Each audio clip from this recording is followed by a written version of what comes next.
오늘 함께 은혜 받으실 말씀은 구약성경 여호수아서 24장 14절에서 18절까지의 말씀입니다. 함께 봉독하겠습니다. 그러므로 이제는 여호와를 경외하며 온전함과 진실함으로 그를 섬기라. 너희의 조상들이 강 저쪽과 애굽에서 섬기던 신들을 치워버리고 여호와만 섬기라. 만일 여호와를 섬기는 것이 너희에게 좋지 않게 보이거든 너희 조상들이 강 저쪽에서 섬기던 신들이든지 또는 너희가 거주하는 땅에 있는 아모리 족속의 신들이든지 너희가 섬길 자를 오늘 택하라. 오늘 나와 내 집은 여호와를 섬기겠노라 하니 백성이 대답하여 이르되 우리가 결단코 여호와를 버리고 다른 신들을 섬기기를 하지 아니하오리니 이는 우리 하나님 여호와께서 친히 우리와 우리 조상들을 인도하여 애굽 땅 종 되었던 집에서 올라오게 하시고 우리 목전에서 그 큰 이적들을 행하시고 우리가 행한 모든 길과 우리가 지나온 모든 백성들 중에서 우리를 보호하셨음이며 여호와께서 또 모든 백성들과 이 땅에 거주하던 아모리 족속들을 우리 앞에서 쫓아내셨음이라. 그러므로 우리도 여호와를 섬기리니 그는 우리 하나님이심이니이다 하니라. 아멘. 기도합니다. 은혜가 풍성하신 우리 아버지 하나님, 코로나19 재앙 중에도 지난 한 주간 저희를 온전하게 보호하여 주시고 오늘 시간까지 인도하심을 진심으로 감사를 드립니다. 부족한 가운데서도 하나님을 믿는 자로 예수 그리스도의 제자들로 살게 하셨사옵고 또한 말씀에 순종하며 사는 삶을 살게 하셨사온데 그 삶의 향기가 우리와 함께 하는 이웃들에게도 또 직장 동료들에게도 친구들에게도 전하여진 줄로 믿습니다. 하나님, 그렇지 못한 경우가 있다면 우리의 믿음 없음을 또 우리의 말씀에 온전히 순종하지 못함을 용서하여 주시옵소서. 이 시간 우리에게 주시는 말씀을 기대하게 하시니 감사합니다. 말씀이 우리의 영의 양식이 됨을 믿고 귀를 기울이게 하셨사오니 이 말씀을 통하여 우리의 영혼이 더 풍성해지기를 소망합니다. 그래 주님께서 우리에게 주신 명령을 온전히 순종하며 그리스도의 제자됨으로 향기를 풍기며 빛과 소금이 되는 삶의 밑거름이 될 수 있도록 인도하여 주시기를 원합니다. 성령께서 함께 하시기를 원하오며 우리 주 예수 그리스도 이름으로 기도하옵나이다. 아멘. 할렐루야. 지난 한 주간 평안하게 잘 보내셨습니까? 코로나19 중에도 우리를 보호하시고 여기까지 인도하신 하나님께 다시 한번 감사를 드립니다. 평촌 제일장로교회 가족 모두가 건강하고 평안한 한 주가 되기를 기원합니다. 지금으로부터 71년 전에는 무슨 일이 있었습니까? 이 한 주는 우리 민족 모두가 고통이 시작되는 그런 한 주였지요. 북한의 김일성 군대가 탱크와 같은 우수한 소련제 신무기를 가지고 38선을 넘어온 6.25가 있기 때문입니다. 많은 사람들이 죽었고 국가와 국민의 재산이 잿더미가 되었지요. 그랬음에도 불구하고 남과 북은 여전히 휴전선으로 나뉘어져서 71년이 다 돼가도록 으르렁대고 있으니 참으로 안타까운 일이라고 아니할 수 없습니다. 그때 북한 주민이었던 많은 사람들이 북에 남지 않고 남으로 넘어오는 선택을 하게 됩니다. 고향과 재산을 놔두고 그리고 친척들을 떠나서 남으로 온다는 결정이 쉬운 것은 아니었겠죠. 그러나 공산당의 횡포를 겪고 나서는 살기 위해서 어쩔 수 없이 한 선택의 길이었을 것입니다. 그러나 이 선택은 지나고 나니까 결과적으로 보면 결국 잘한 선택이었다고 할 수 있을 것입니다. 그렇게 월남한 분들 중에는 지금 대통령을 하고 계시는 분도 있지 않습니까? 선택이란 이렇게 미래를 결정하는 아주 중요한 행동이라고 할 수 있습니다. 선택을 라틴어로 셀렉투스라고 합니다. 어디론가로부터 무엇인가를 분리해서 그것을 취한다라는 뜻을 가집니다. 여기서 셀렉트라는 영어 단어가 나온 것이죠. 스티브 잡스는 애플로 복귀하면서 제품 70%를 없애버리죠. 그는 그 이유를 이렇게 설명합니다. 사람들은 일상 속 선택을 고민할 여유가 없다. 이것을 선택할까? 저것을 선택할까? 그럴 시간이 부족하다는 것입니다. 즉 애플 브랜드의 가치를 높여서 소비자가 빨리 선택할 수 있도록 도와주자는 것이었죠. 이것은 사람들에게 선택 장애가 있다는 사실을 전제로 하고 있습니다. 즉 선택이라는 것은 라틴어에서 보듯이 무엇인가를 분리해서 거기서부터 취하는 것이기 때문에 선택되지 못한 나머지를 버려야 합니다. 사람들은 이 버리는 행위를 바로 하지 못한다는 것이죠. 그렇기 때문에 미국의 철학자이자 심리학자인 윌리엄 제임스가 이렇게 얘기합니다. 현명하다는 것은 무엇을 무시해야 하는지를 아는 것이라고 말하는 것이죠. 우리가 이 말에 격하게 공감하게 되는 것은 우리도 그런 경험들을 하고 있기 때문입니다. 즉 선택에는 집중이 필요하다고 생각할 수 있는 것이죠. 성경에 말씀하시는 신앙은 선택입니다. 당연히 집중을 요구하지요. 올바른 신앙적 선택이란 집중이 포함된 개념이라고 말할 수 있을 것입니다. 더불어 선택의 결과에 따라 결과도 전혀 달라지겠죠. 사실 신앙 자체가 선택인데 올바른 선택과 그렇지 못한 선택이 있다고 할 수 있겠습니까? 신앙의 선택과 집중을 살펴보게 되면 그렇다고 말할 수 있습니다. 올바른 선택을 위해서는 정보를 바르게 수집을 해야 되죠. 차마 저는 가끔 선택의 기로에 설 때가 있습니다. 이마트를 갈 것인가 아니면 코스트코를 갈 것인가. 다양한 이유들을 종합해서 결정하게 됩니다. 그러나 선택의 고민은 그것으로 끝나지 않습니다. 마트 안으로 들어가면 다양한 상품들 중에서 무엇을 선택해야 할지를 또 결정해야 되기 때문에 그렇습니다. 필요한 물품을 결정했다고 해서 끝나는 것은 아닙니다. 이 회사 제품을 구할까? 저 회사 제품을 선택할까? 이렇게 또 꼼꼼히 정보를 취합하고 살펴보고 그러면서 선택을 해야 됩니다. 그러나 미리 이에 관련된 정보들을 많이 모아서 꼼꼼히 살펴보고 결정을 하고 왔다면 일사천리로 그 선택의 과정이 진행되겠죠. 그리고 나면 쇼핑하고 난 다음에 마음도 뿌듯하고 돌아오는 마음이 즐거울 것입니다. 신앙도 그렇습니다. 기독교인으로 살아간다는 것 자체가 선택이라고 말씀드렸습니다. 그러나 어떤 기독교인으로 살아갈 것인가 하는 것도 여전히 선택으로 남습니다. 때때로 자기도 모르게 하나님의 말씀대로 할 것인가 아니면 세상의 흐름에 따라 융통성 있게 살 것인가를 선택하기도 합니다. 하나님께서는 올바른 선택을 위한 정보들을 다 제공해 주셨어요. 그것을 어떻게 활용할 것인가 하는 것은 역시 우리들에게 달려있는 그런 문제겠죠.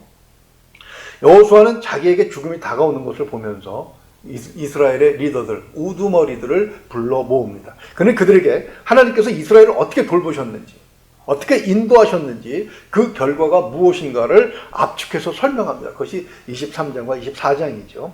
그 결과에 대해서만 우리가 한번 볼까요? 여호수아 24장 13절입니다. 내가 또 너희가 수고하지 아니한 땅과 너희가 건설하지 아니한 성읍들을 너희에게 주었더니 너희가 그 가운데 거주하며 너희는 또 너희가 심지 아니한 포도원과 감람원의 열매를 먹는다 하셨느니라. 아멘.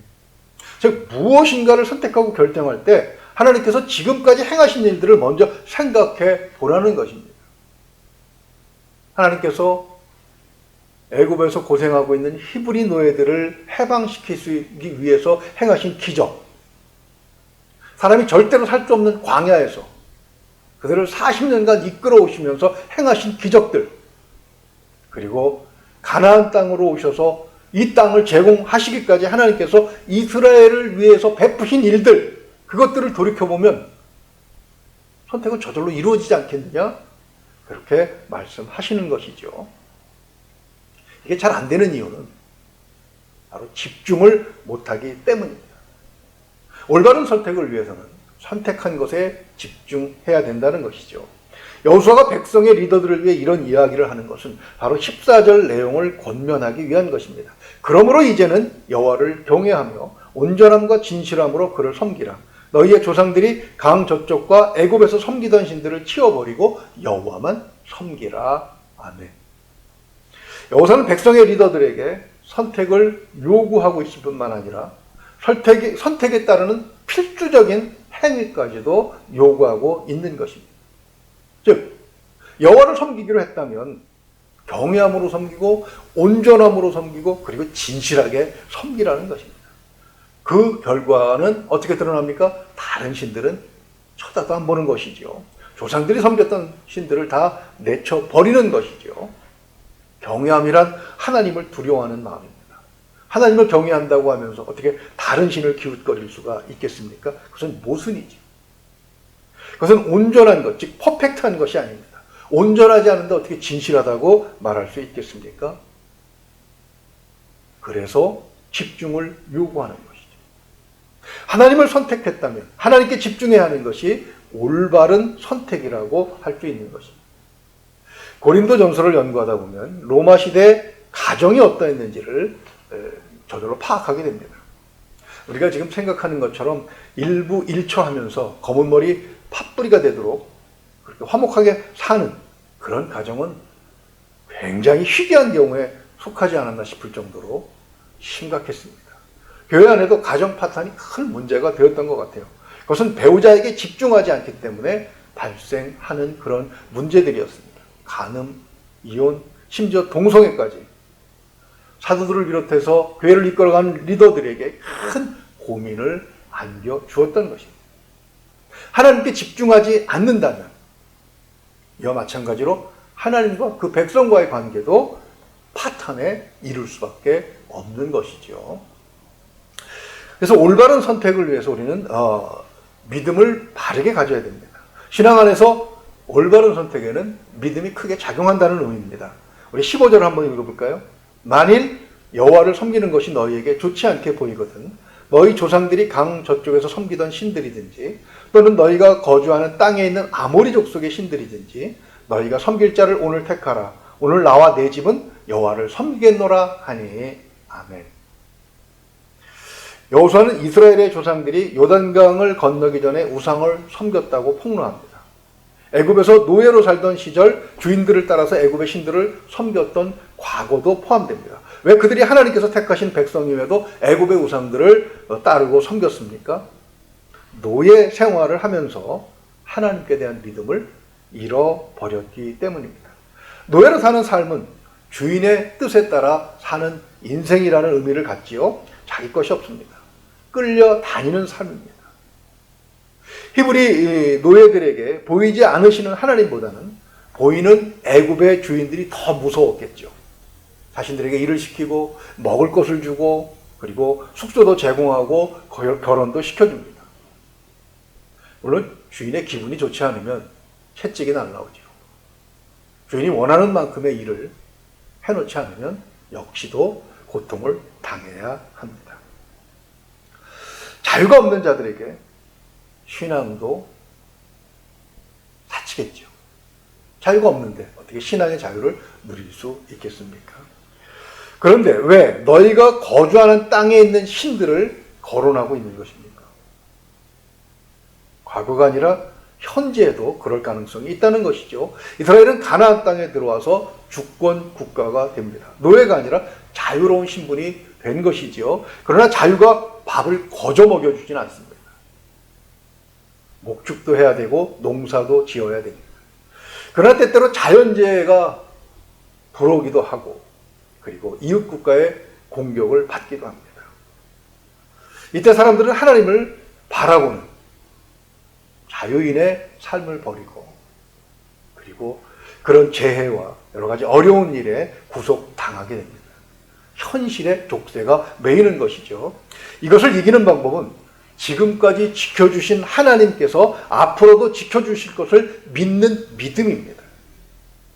바른 믿음을 가져야 어려움을 극복하고 어려움이 닥쳤을 때 흔들리지 않고 앞으로 나아갈 수 있는 것이죠. 이스라엘은 여호수아의 간곡한 당부에도 불구하고 역사 내내 우상 숭배 문제로 시끄럽습니다. 사사기 400년의 역사가 그렇고요. 이스라엘이 남북으로 갈라진 이유도 바로 우상 때문입니다. 그리고 망하는 것도 역시 하나님 말고 기웃거렸던, 아니 아예 하나님의 자리에 모셨던 우상 때문입니다. 왜 이스라엘은 하나님을 버리고 다른 신들을 찾았던 것일까요? 그들은 하나님의 선택을 망각했기 때문입니다.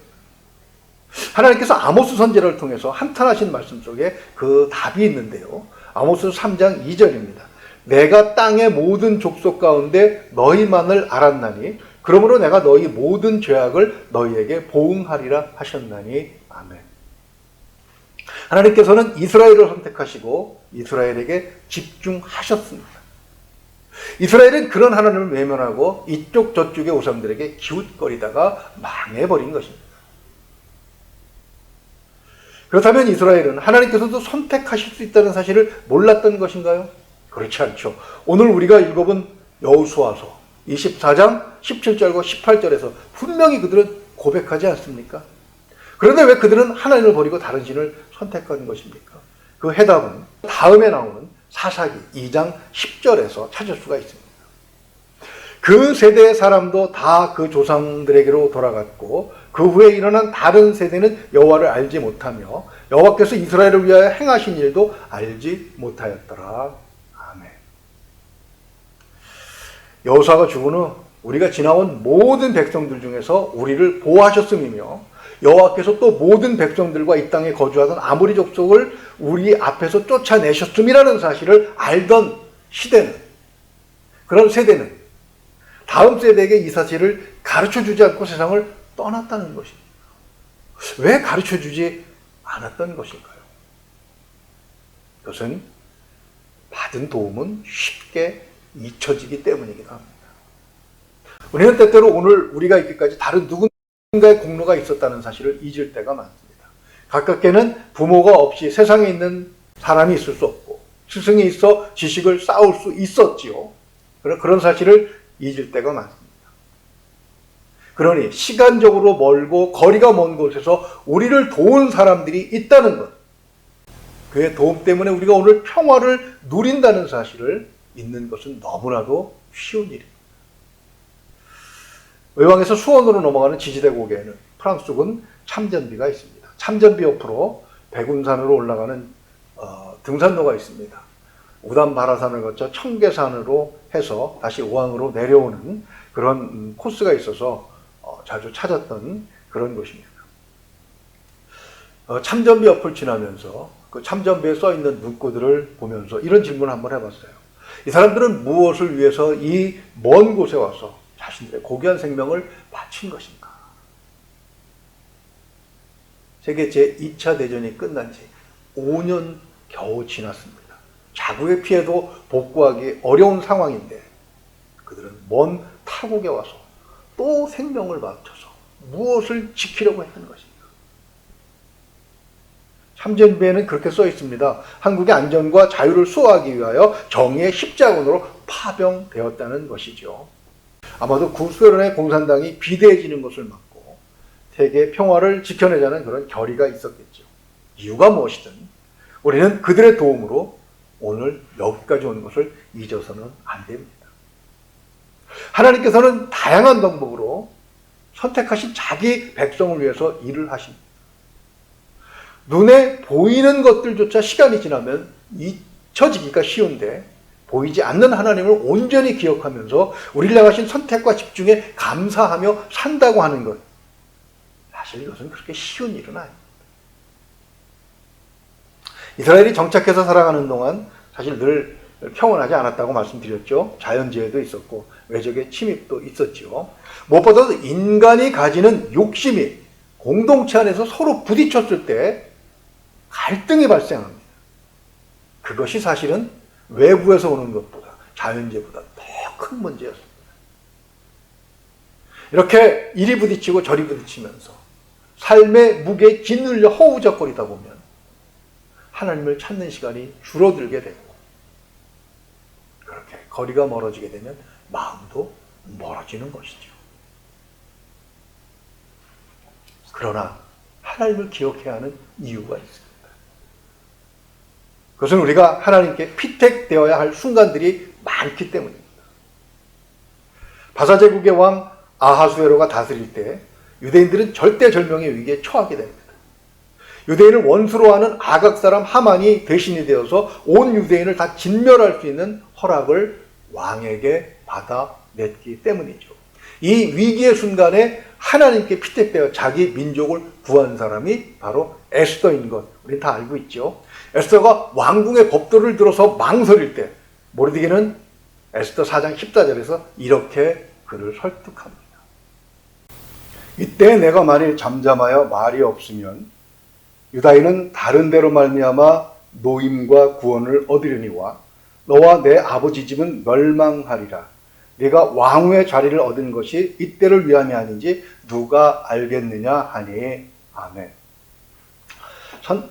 피택이라는 말은 자주 쓰이는 말은 아닙니다만 교회에서는 선택되었다라는 뜻으로 쓰입니다.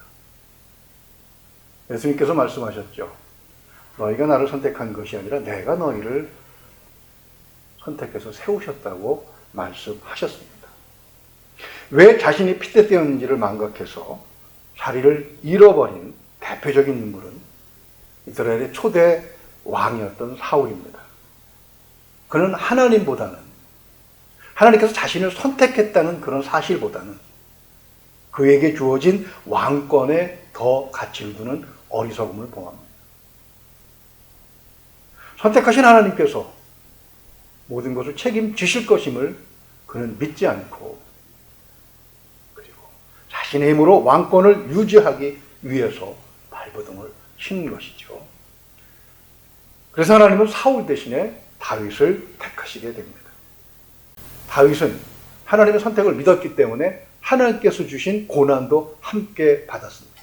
사울 왕의 시기와 질투 속에 생명이 위험한 순간을 여러 번 겪습니다. 그는 그러한 고난도 하나님께서 주시는 것으로 믿었지요. 그렇게 믿었을 때 그 고난은 그를 성장시키는 밑거름이 됩니다. 물론 그도 실수는 합니다. 왕의 권력이 가진 함정에 빠진 것이죠. 간음과 살인을 저지릅니다. 그러나 그가 사울과 달랐던 점은 처벌도 하나님께 맡겨드렸다는 것입니다. 하나님을 항상 기억하고 하나님께서 나를 선택하셔서 여기까지 오게 하셨음을 믿을 때 그때 삶의 목적이 충족되고 그리고 가치가 확인된다는 것을 다윗을 통해서 알 수가 있는 것입니다. 그러므로 우리는 하나님을 선택하고 집중하라 이렇게 이야기할 수 있는 것입니다. 윌리엄 제임스의 말처럼 선택 장애는 지혜롭지 못하다는 증거가 됩니다. 그러나 성경은 선택한 것에 집중하지 못하는 것을 더 큰 문제라고 말씀하십니다. 누군가의 단점까지도 사랑하는 것이 진정한 사랑이라고 말하죠. 우리가 사랑하기로 선택한 하나님은 그러나 단점이 없으십니다. 단점은 하나님께서 선택하신 우리에게 있지요. 한두 가지입니까? 돌아보면 단점 투성인 것이 바로 우리들 아닙니까? 그러나 하나님은 우리의 그런 단점까지도 사랑하십니다. 그런데 왜 고난을 주시는 것입니까? 단점을 제거하실 능력을 가지고 계시기 때문인 것이죠. 하나님은 우리에게 집중하셔서 그 능력을 아낌없이 사용하십니다. 그 과정이 비록 우리에게 고난으로 다가온다고 할지라도 그것은 하나님이 우리에게 베푸시는 한없는 사랑인 것이죠. 이 얼마나 달콤한 고난입니까? 하나님께서 우리에게 주시는 것, 그것은 우리가 하나님께 집중할 때 달콤함을 맛볼 수 있게 합니다. 그 열매를 수확할 수도 있습니다. 우리 기독교인은 하나님을 믿기로 선택한 사람들입니다. 물론 그런 교회조차도 우리 주 예수 그리스도께서 우리에게 주신 것이기는 하지만 우리에게 그런 기회가 주어졌다는 것, 그것으로 끝난 것이 아니라 우리는 집중해야 할 선택을 또 해야 하는 것입니다. 우리에게는 하나님께 집중해야 하는 책임이 있습니다. 우리가 집중할 때 우리는 하나님의 선택 안에 온전하게 거하게 됩니다. 하나님은 믿음으로 선택한 것에 집중하는 사람들을 통해서 새 지평을 열어 가시는 거예요. 하나님의 선택과 우리의 선택이 때때로 갈등을 일으킬 때가 있습니다. 그러나 하나님은 그것조차도 사용하셔서 우리로 하여금 새 역사를 열어가게 하시는 그런 인물로 사용하시는 것이죠. 하나님의 선택 안에서 예수 그리스도를 위하여 우리의 모든 선택이 온전하여지기를 주님의 이름으로 축원을 드립니다. 기도하겠습니다. 거룩하신 아버지 하나님, 말씀을 통해서 하나님께서 우리를 선택하셨고 우리는 그 선택 안에서 또한 우리가 선택해야 할 자유가 있음을 확인하게 하시니 감사합니다. 선택했다고 하면 집중할 수 있는 그런 지혜가 우리에게 있기를 소망합니다. 하나님의 선하심을 믿으며 우리를 향하신 하나님의 그 온전하신 사랑을 믿으며 진실로 하나님 앞에 온전한 모습으로 서는 우리가 되게 하여 주시옵소서. 거룩하신 아버지 하나님, 말씀을 통해서 우리가 하나님의 선택받은 자들임을 다시 한번 확인하게 하시니 또한 감사를 드립니다. 선택받은 자로서 예수 그리스도의 제자로서 세움받은 자로서 온전하게 살아왔는지를 다시 한번 돌이켜보게 하시고 그 가운데서 우리의 부족한 것이 있다면 말씀으로 채우는 그런 지혜가 있기를 소망합니다. 하나님, 이번 한 주도 주님께서 우리와 함께 하실 줄로 믿습니다. 우리가 선택에 장애가 일어났을 때 주님을 바라볼 수 있는 그런 선택의 지혜가 있기를 소망합니다. 그리고 주님의 말씀을 따라 주님의 인도하심을 따라 선택했다면 그 선택에 집중할 수 있는 그런 지혜도 갖게 하여 주시옵소서.